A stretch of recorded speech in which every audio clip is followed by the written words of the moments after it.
बिस्मिल अस्सलाम वालेकुम students. Next हमारा आज आर्टिकल है कंडीशनल प्रोबेबिलिटी। कंडीशनल प्रोबेबिलिटी क्या चीज़ है? हम सिंपली जब भी प्रोबेबिलिटी डिस्कस करते हैं हम उसमें एक सैम्पल स्पेस लेते हैं और हम कहते हैं कि एक जो है ना आपके पास कोई इवेंट है, तो आप कहते हैं कि प्रोबेबिलिटी की सिंपल डेफिनेशन क्या होती है कि आप प्रोबेबिलिटी ऑफ डैट इवेंट जब आप लेते हैं तो आप नंबर ऑफ़ फेवरेबल आउटकम्स ऊपर रखते हैं और नंबर ऑफ़ टोटल आउटकम्स नीचे रखते हैं।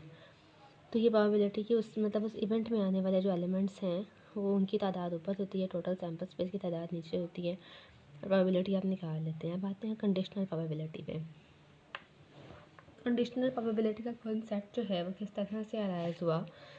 जब हम कहते हैं कि हमारे पास कोई से एक सैम्पल स्पेस आप उठाएं और उसमें आप एक इवेंट की प्रोबेबिलिटी जो है ना वो किसी दूसरे इवेंट में लेना चाह रहे हों, या आप ये कह लें कि आप सैम्पल स्पेस को रेस्ट्रिक्ट कर दें और उस रिस्ट्रिक्टेड सैम्पल स्पेस में किसी इवेंट की प्रोबेबिलिटी देखना चाह रहे हों, तब यूज़ होती है कंडीशनल प्रोबेबिलिटी। ऐसे वो कहते हैं और इसको पढ़ते हैं किस तरह से? इसको आप पढ़ते हैं conditional probability of the event A relative to some sample space, relative to some specific sample space, जिसको आप कह रहे हैं कि जिसको आप रेस्ट्रिक्ट कर दें ऐसी सैम्पल स्पेस, तो उसका आप पढ़ते हैं probability of A given S. तो आप ये भी कह सकते हैं कि आप सैम्पल स्पेस को रेस्ट्रिक्ट कर दें और तब प्रोबेबिलिटी चेक करें, या आप ये भी कह सकते हैं कि आप एक इवेंट की probability with respect to some other event check करें, उसको भी कहते हैं कंडीशनल प्रोबेबिलिटी। और आप उसको पढ़ते ही कहते हैं probability of A given some other event B. इस तरह से आप इसको पढ़ते हैं। अब उसकी जो है ना उसकी अंडरस्टैंडिंग के लिए मैं यहाँ एक जो है ना डिस्कस कर रही हूँ। सपोज़ मैं कहती हूँ कि ए जो है ना वो एक ऐसा इवेंट है। इवेंट क्या है कि a person makes more than $75,000 per year. ये एक इवेंट है कि इस इवेंट के होने के चांसेस कितने हैं हमने ये चेक करना है। वो कहता है कि एक पर्सन जो है ना, ये एक इवेंट है कि एक पर्सन जो है ना वो क्या कर रहा है, वो 75,000 से ज़्यादा सैलरी वो जो है ना वो अर्न कर रहा है पर ईयर के हिसाब से। तो ये एक इवेंट है। फिर जी को वो कहते हैं कि जी एक इवेंट है, person is the law school graduate.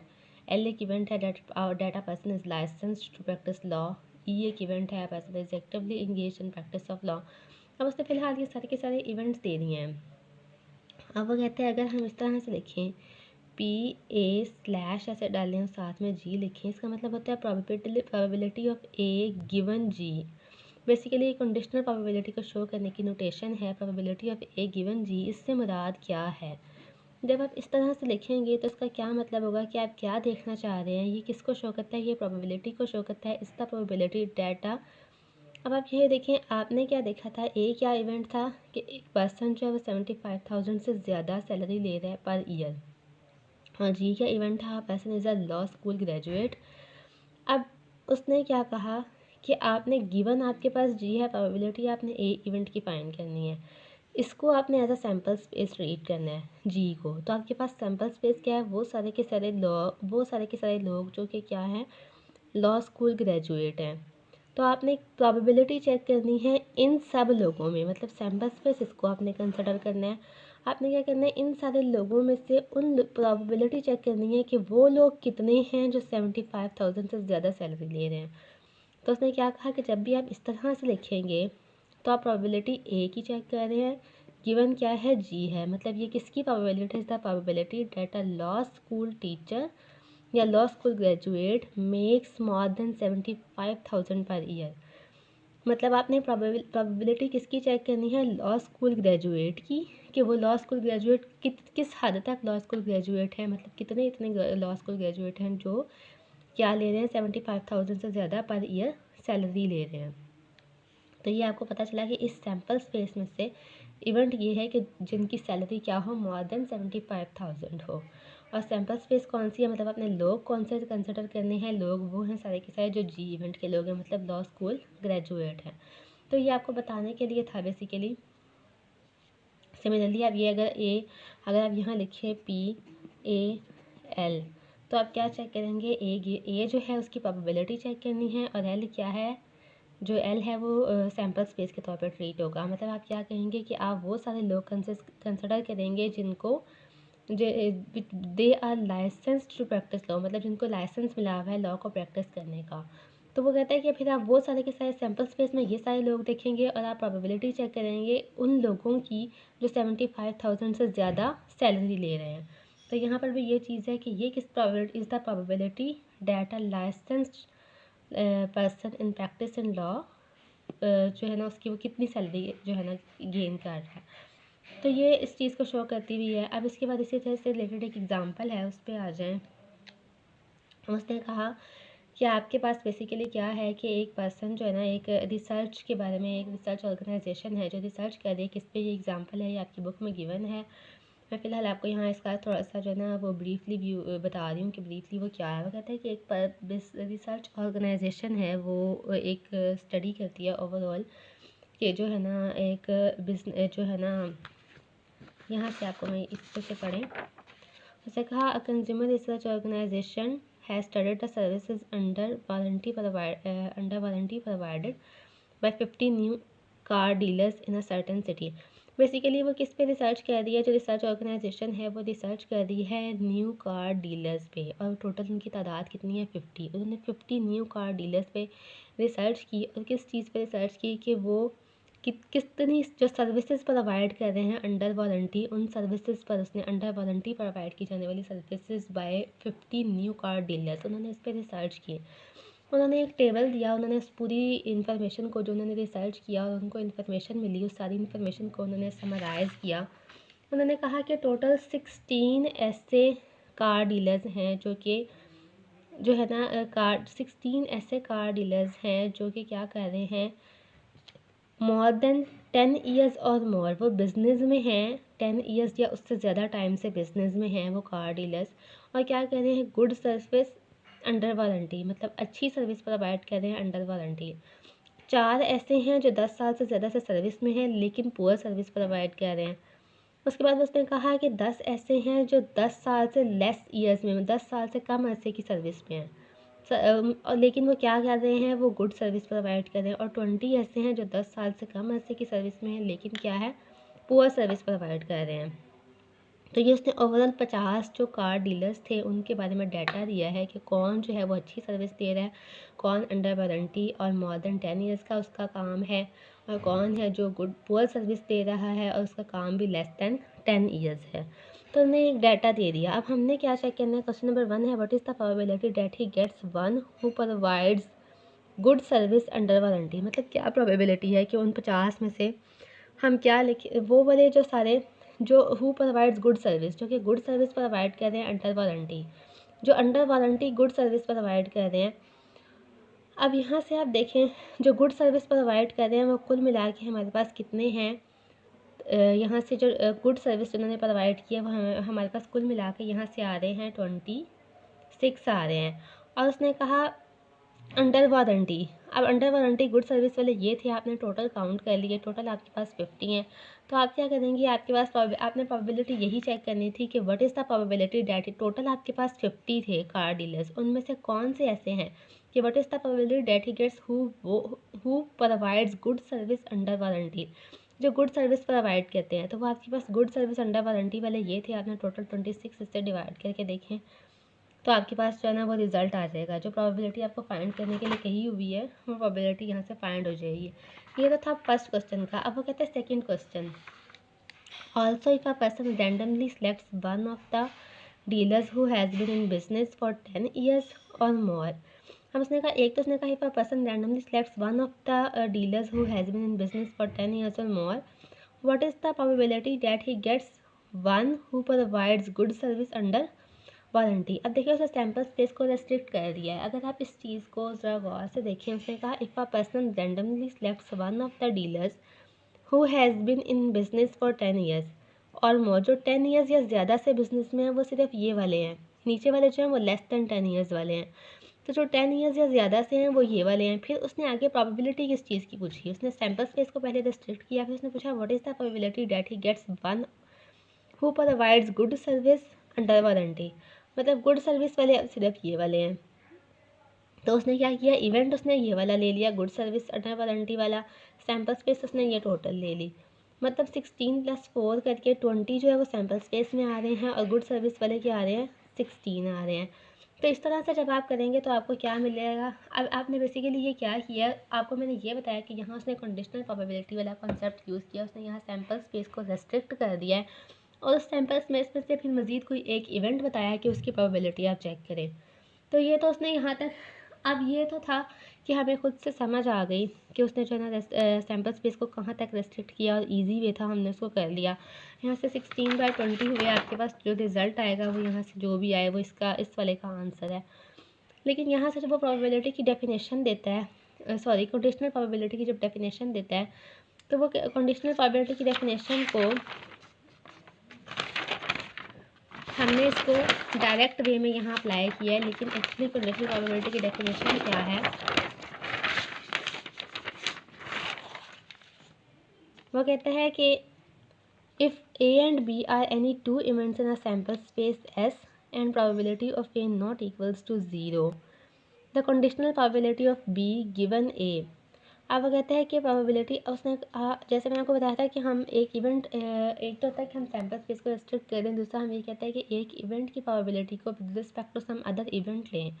तो उसने ये किया कि अगर ए और बी सैम्पल स्पेस में कोई से दो इवेंट्स हैं, इस सैम्पल स्पेस में से कोई से दो इवेंट्स हैं, मतलब ये इसके सबसेट्स हैं, तो फिर conditional probability of B with respect to A या conditional probability of B given A, इसको हम इस तरह से रिप्रेजेंट करते हैं। लेकिन ये डिफाइन कब होती है, जब probability of A not equals to 0 हो, मतलब ये ए कोई ना कोई कुछ ना कुछ लाजमी हो, उसकी एग्जैक्टली प्रोबेबिलिटी जो है ना वो 0 के इक्वल ना आए, तो फिर हम ये जो है ना डेफिनेशन देते हैं। वो इक्वल किसके होगी, probability of A intersection B over probability of A के। ये डेफिनेशन है कंडीशनल प्रोबेबिलिटी की।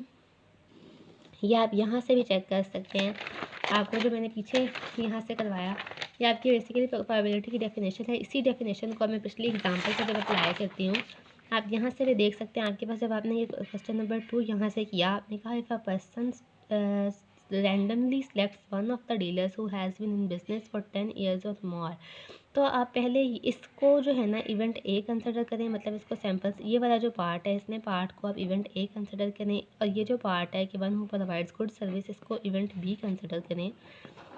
तो आप क्या करेंगे, जब इसको इवेंट ए लेते हैं, आप प्रोबेबिलिटी ऑफ ए ले लें कि ए की प्रोबेबिलिटी क्या है, तो आप यहाँ से प्रोबेबिलिटी ऑफ ए निकालने के लिए आपको पता है कि जो randomly selects one of the dealers who has been in business for 10 years, जो 10 ईयर्स से बिजनेस में हैं वो ये टोटल हैं, तो इसकी क्या आएगी 20, और टोटल जो आपके पास डीलर्स हैं वो 50 है।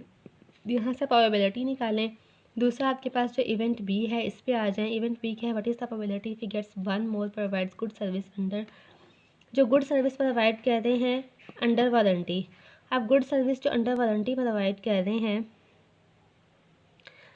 What is the probability that he gets one who provides good service under warranty. तो आप गुड सर्विस अंडर वारंटी वाले में अब यहाँ पे देखिए आपके पास इवेंट बी क्या है, इवेंट बी है गुड सर्विस अंडर वारंटी का, और ये सारे के सारे हैं, मतलब 26 हैं। तो बी में कितने एलिमेंट्स आ रहे हैं, 26 आ रहे हैं। अब आपने क्या लेना है, probability of A intersection B.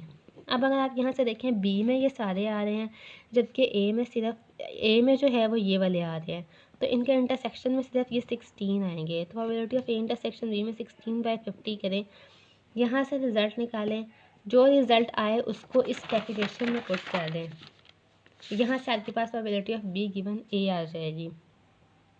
तो ये आपके पास बेसिकली बताने का, और वो वही आ जाएगी जो इस तरह से सॉल्व करने पे आ रही है। तो आप लोगों ने ये करके देख लेना है। इसके बाद आगे आ जाए, what is the probability that one of the dealers who has been in business less than 10 years will provide good service under warranty.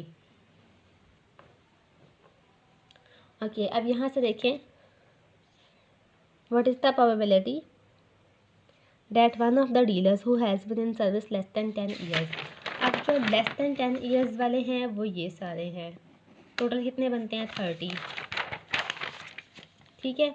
Will provide good service, अब यहाँ पे पहले इवेंट ए लिख लें, प्रोबेबिलिटी ऑफ ए, तो 30/50 आ जाएगी। अब उसने कहा, उसके बाद आप यहाँ से देखें कि less than will provide good service under warranty, जो कि गुड सर्विस प्रोवाइड कर रहे हैं अंडर वारंटी।